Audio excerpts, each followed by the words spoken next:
Bonjour à toutes et à tous, bienvenue sur le plateau de votre émission Islam et merci pour votre fidélité. Au fond de chacun de nous, une lumière est prête à jaillir. Un jour, une rencontre éclaire notre chemin. Nous parlerons alors de guidance spirituelle. Cette guidance nous apprend la sagesse. Sur ce chemin de la sagesse et de la lumière, un maître a laissé une trace indélébile. Ibn Arabi, Cheikh Al-Akbar, a marqué à jamais tous ceux qui aspirent à nourrir leur enquête intérieure. L'islamologue Taïeb Chouirev connaît son œuvre. Il lui a consacré un livre intitulé « Sagesse divine ». Il est mon invité ce matin. Mais avant d'aller plus loin, arrêtons-nous d'abord avec ce poème d'Ibn Arabi, lu par la poétesse Louise Anadour.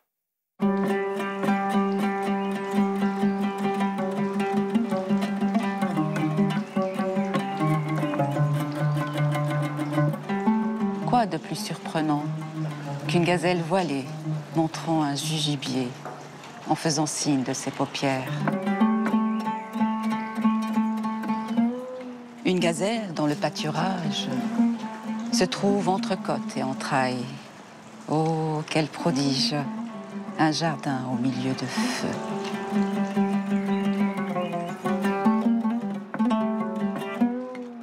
Mon cœur est devenu capable d'accueillir toute forme.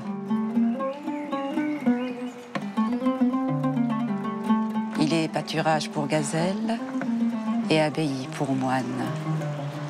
Il est un temple pour idole et la Kaaba pour qui en fait le tour. Il est les tables de la Torah et aussi les feuillets du Coran.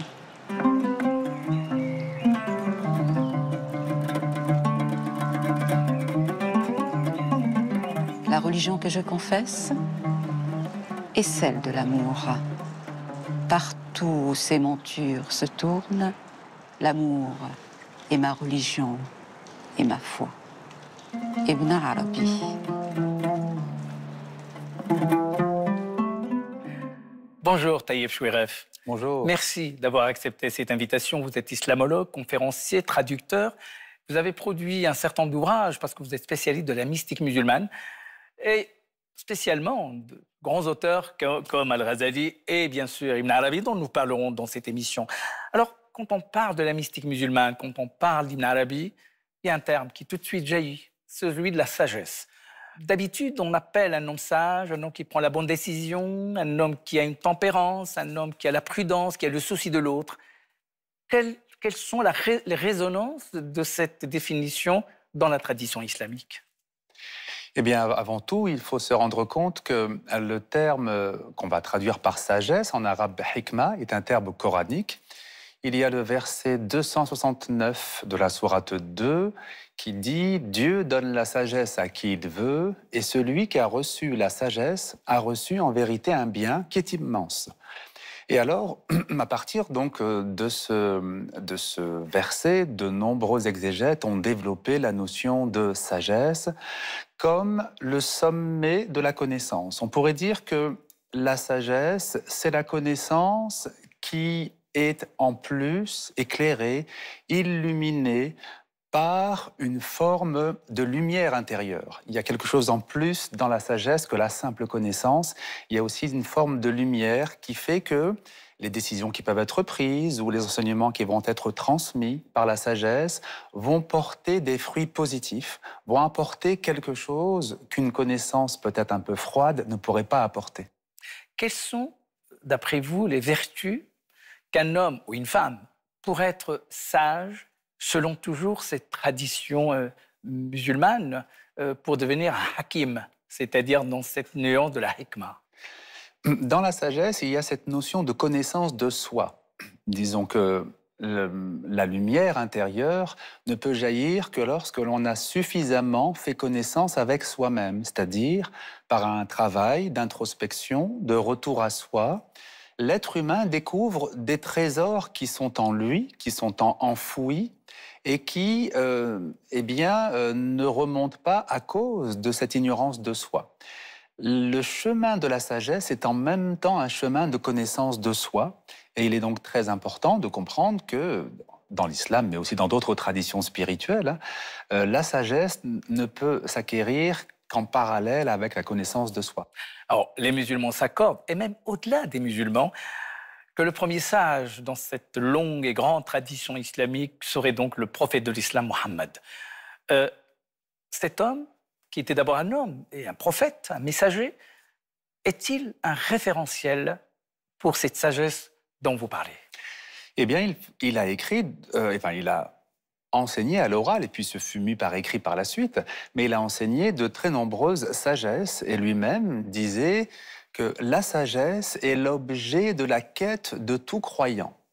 Où qu'il la trouve, il est en droit de la faire sienne. Donc c'est un hadith, une parole du prophète qui est demeurée célèbre parce qu'elle appelle à cette ouverture à la sagesse des autres. Et justement, dans les premiers siècles de l'islam, lorsque les musulmans ont découvert la civilisation grecque, par exemple, mais aussi la civilisation indienne, ils se sont ouverts à ces sagesses de la Grèce ancienne et de l'Inde. Conformément à ce hadith, lorsqu'on rencontre une sagesse, on doit être dans l'ouverture d'esprit, d'être capable de la recevoir et de l'assimiler.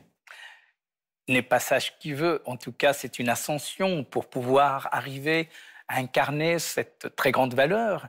Est-ce que dans l'histoire et la trajectoire de l'islam, des penseurs, des philosophes, est-ce qu'il y avait certains d'entre eux qu'on peut qualifier de sages? Alors, très probablement, le sage le plus célèbre en islam est un prophète de l'époque de David, le prophète d'Israël, qui s'appelait Luqman. Luqman al-Hakim, Luqman le sage. Et il y a une sourate, la sourate 31, qui porte son nom. Alors, il est un peu la figure archétypale du sage.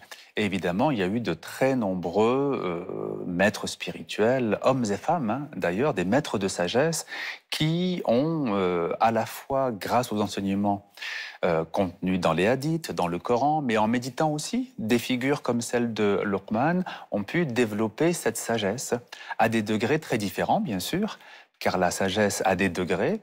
Le fait de se connaître suffisamment soi-même pour savoir ce qui est bon pour soi, c'est un degré de sagesse.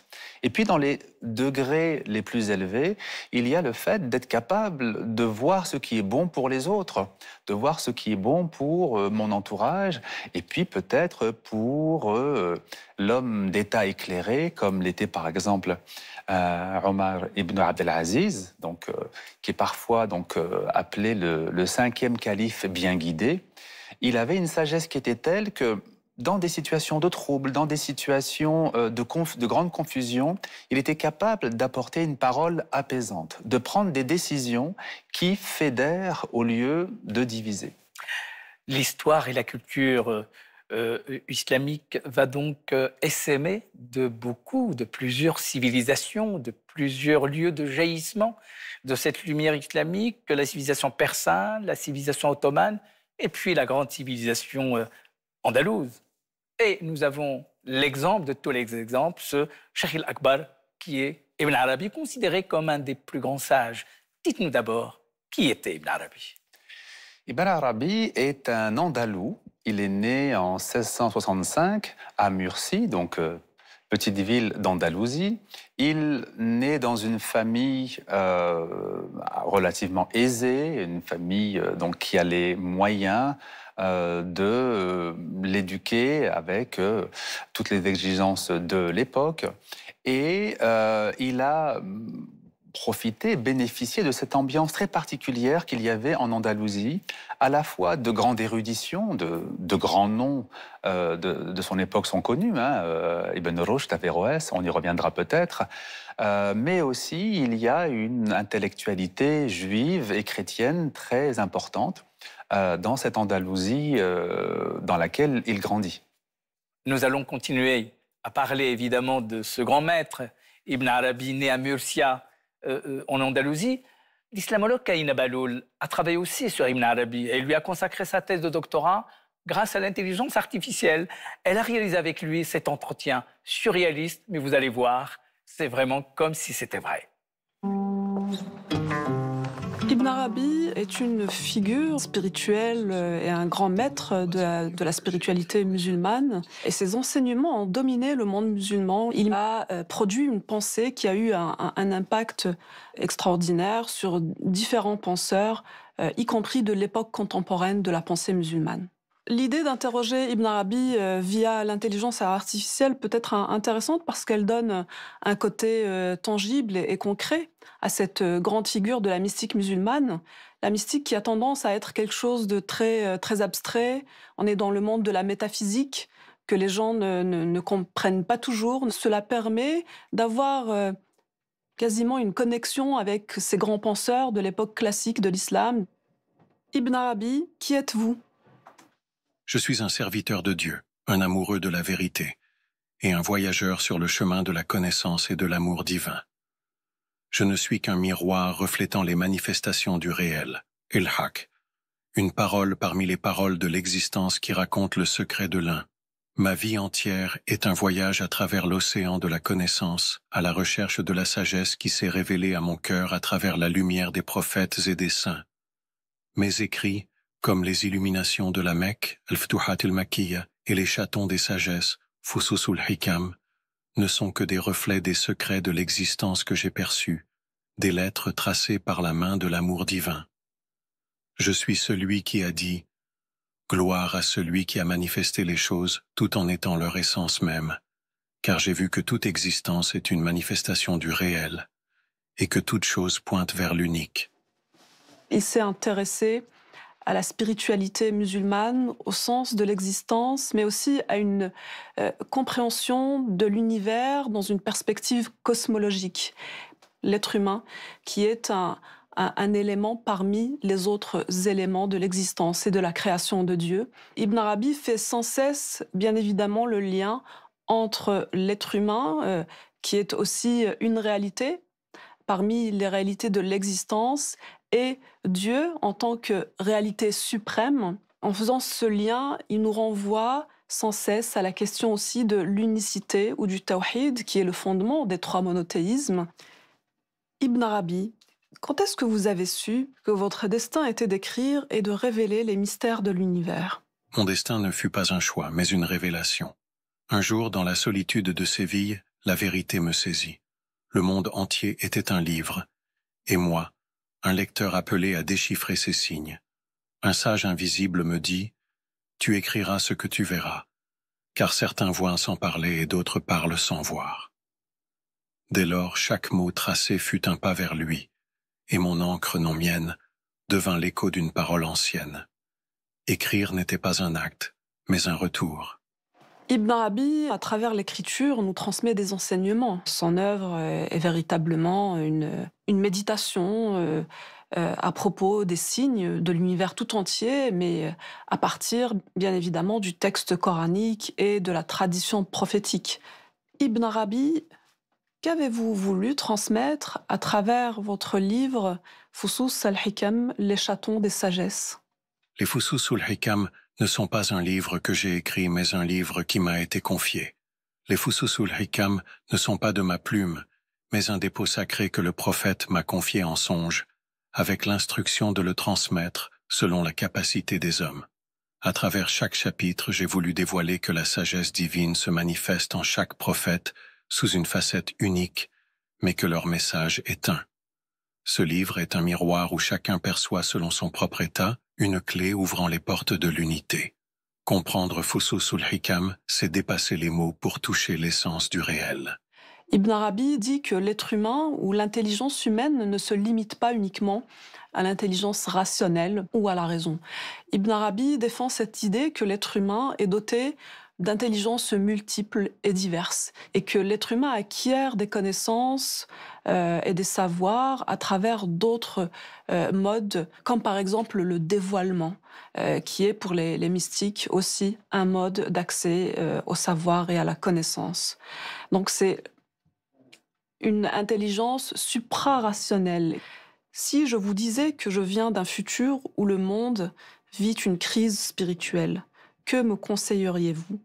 Si vous venez d'un futur en crise, sachez que toute époque l'a été, car l'oubli de l'unité est la maladie du cœur humain. Le remède n'est ni dans la fuite ni dans la conquête, mais dans le retour à la présence. Apprenez à voir Dieu en toutes choses, dans l'ombre comme dans la lumière, car il ne s'est jamais caché. Ne cherchez pas à changer le monde avant d'avoir éclairé votre propre cœur, car un seul cœur illuminé peut en éveiller 1000. Si votre époque a perdu son chemin, soyez une étoile qui le rappelle sans imposer, car la vérité se révèle, elle ne se force pas. Ce que dit Ibn Arabi est une grande sagesse, c'est une très très belle sagesse du message des 3 monothéismes d'ailleurs, pas que de l'islam. Et nous le voyons très bien aujourd'hui dans notre monde en crise justement, où la dualité s'exprime à travers la polarisation du monde, où chacun justement tire ses actions ou ses propos ou son discours dans le sens de ses intérêts propres et où l'on oublie finalement l'intérêt commun.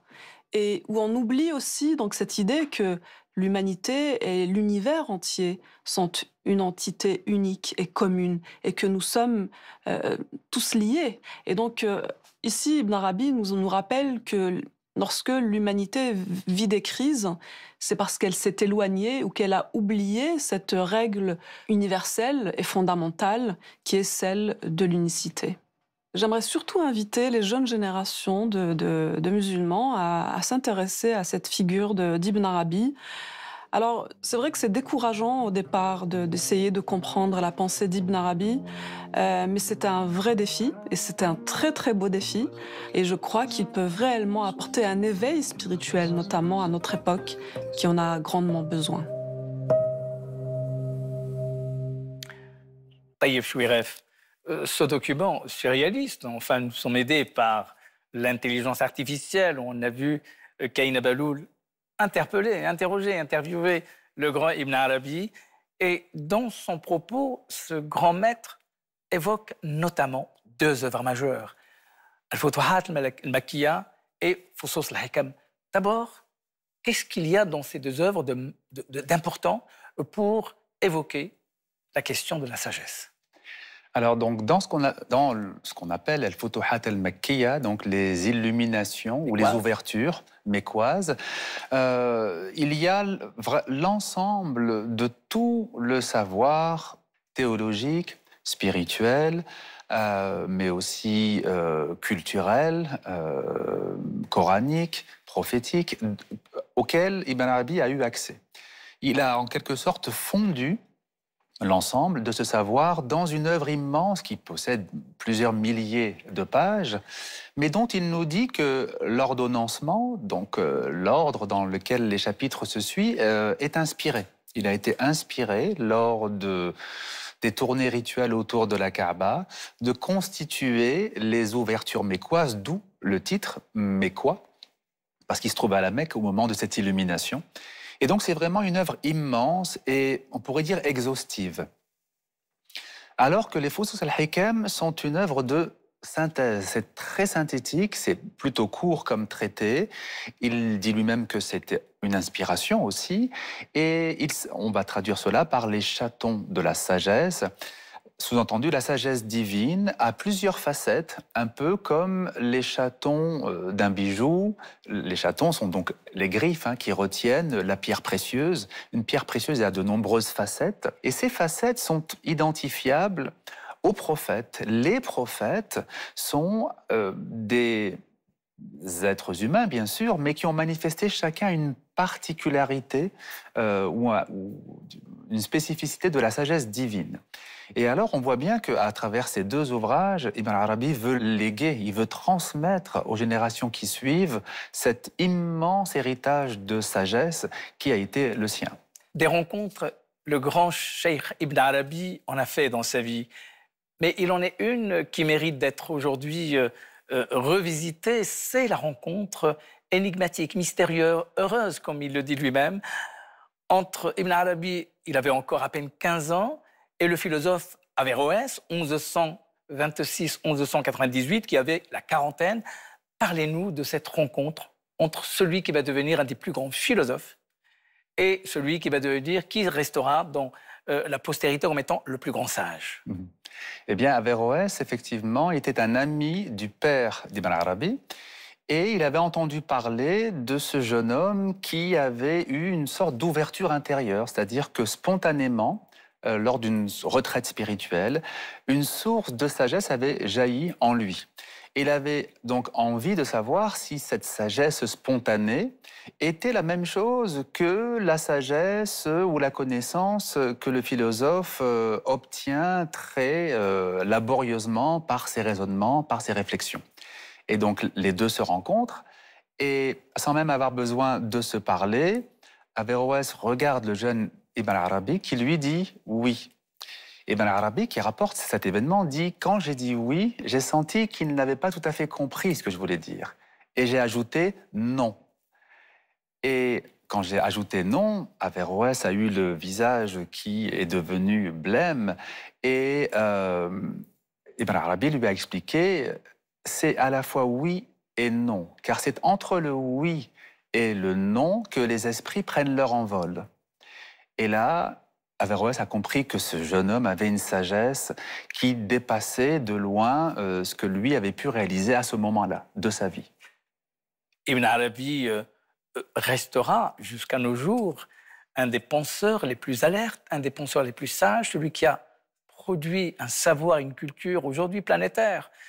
Même des non-musulmans sont interpellés par la personnalité, la sagesse de cet homme. Qu'est-ce que Ibn Arabi nous dit aujourd'hui du monde dans lequel nous évoluons? Si Ibn Arabi était là, on a essayé de le faire vivre comme vous l'avez vu. Si Ibn Arabi était là, qu'est-ce qu'il nous dirait? Bien, je crois que le fond même du message d'Ibn Arabi et aussi ce qui fait le dynamisme spirituel dans son œuvre, c'est ce qu'il appelle la jonction des contraires. À savoir que ce qui nous apparaît, nous, comme étant des opposés, des paires d'opposés, sont pour lui des complémentaires. Des complémentaires. On va, par exemple, avoir l'habitude d'opposer la lettre du texte coranique avec l'esprit. Donc l'interprétation littérale et puis l'interprétation symbolique. Eh bien, Ibn Arabi dit non, en fait. L'interprétation littérale et l'interprétation symbolique se rejoignent lorsqu'elles sont bien menées.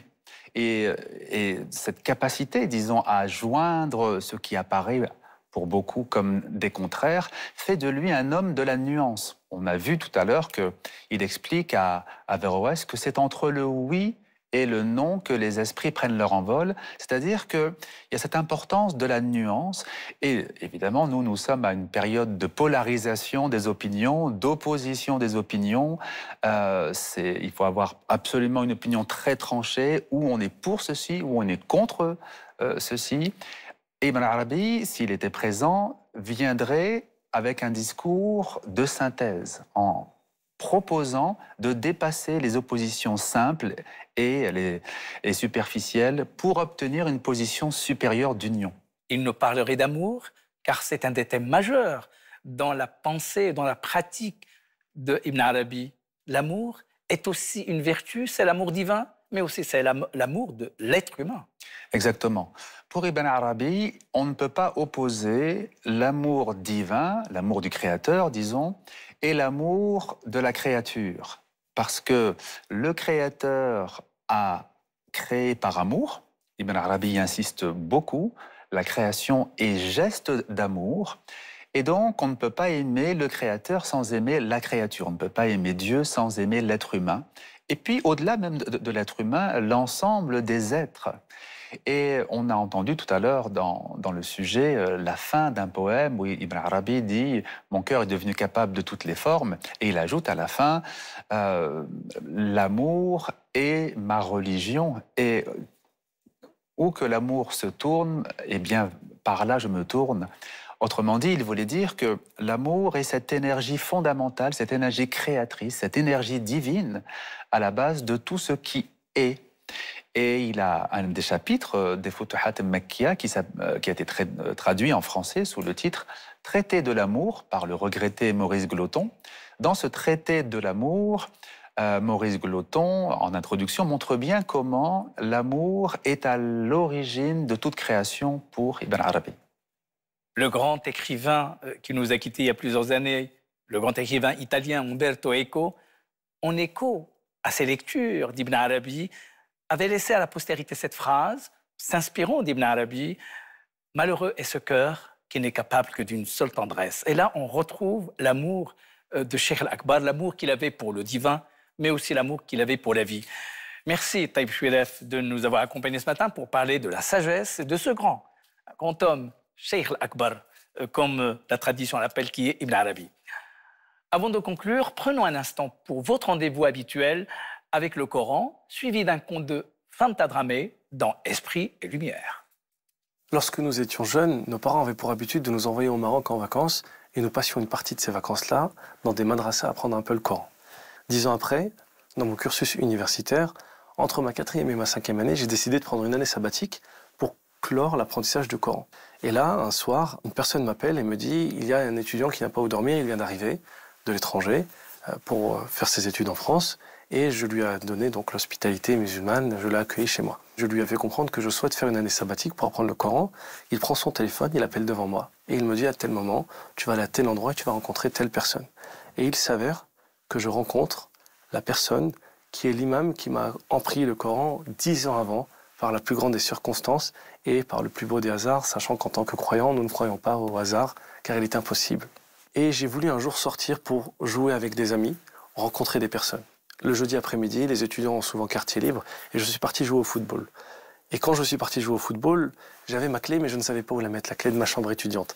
J'ai décidé alors de la planter dans le sol et de laisser qu'une seule petite partie visible. Et il s'avère que le soleil commence à se coucher et là je me rappelle que mes clés sont enterrées dans le sol, dans le gazon. Je commence à chercher, à sillonner de manière assez cartésienne. Je me dis je vais passer comme ça, comme ça, comme ça.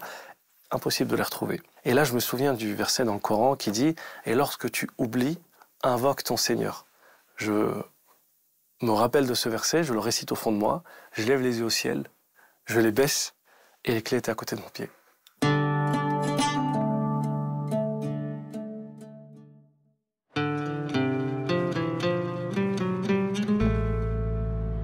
À Cordoue au Xe siècle, le mystique Al-Jubaï est connu pour sa profonde sagesse et sa générosité. Sa renommée attire des visiteurs de toutes contrées et de toutes religions, assoiffés de connaissances et de spiritualité. Un matin, 3 hommes franchissent le seuil de sa porte. Le premier, d'origine italienne, cherche à comprendre le vrai sens de la patience. Le second, un poète du sud de la France, veut découvrir la source de l'inspiration divine. Le troisième, un riche marchand irlandais, souhaite apprendre l'art de la simplicité. Al-Jubaï les invite à s'asseoir autour d'une petite table. Puis il écoute attentivement chaque question, chaque doute de ses invités. Pour le premier, il compare la patience à une graine plantée dans le sol, ne germinant que lorsque les conditions sont réunies. Pour le poète, il évoque les beautés de la nature et les mystères de l'univers, source inépuisable d'inspiration. Enfin, pour le marchand, il dépeint la vie d'un soufi, dont la richesse réside dans la simplicité et la gratitude envers le Créateur. Sans pour autant se départir de sa propre foi, chacun des 3 hommes repart avec dans son cœur la beauté, la sagesse et la générosité de l'islam. La parole d'un seul croyant, empreinte de bienveillance et d'amour, suffit souvent à apaiser les inquiétudes des âmes sincères.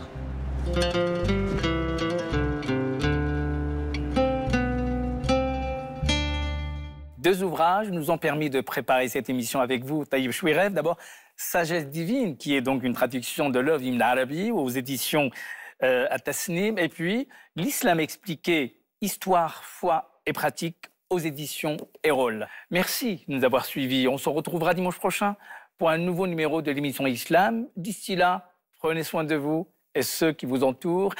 La matinale des chemins de la foi se poursuit. Vous pouvez consulter nos programmes sur la plateforme France.tv. Je vous souhaite une très belle semaine. À dimanche prochain sur France 2. Au revoir.